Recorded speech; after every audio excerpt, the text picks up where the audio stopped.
Yan eh... Diba ganun panahon nung yun? Panahon ni... Hindi ako sa akin alam, kaya ayos makausap. Ha?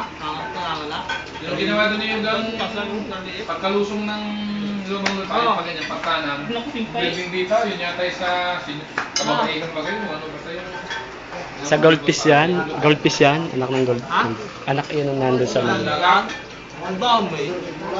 Wala. Dami nga niyan, ano. Yun. Apaw niya. Hindi, magsusundo lang mo sa iyo. Malaki ba nun? Sige, mo tama sa barangay, kalaki.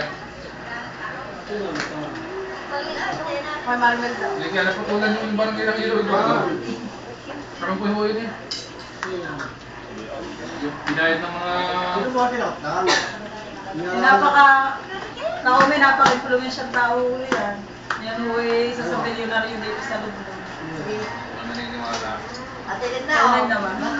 Ah, nakin na ako.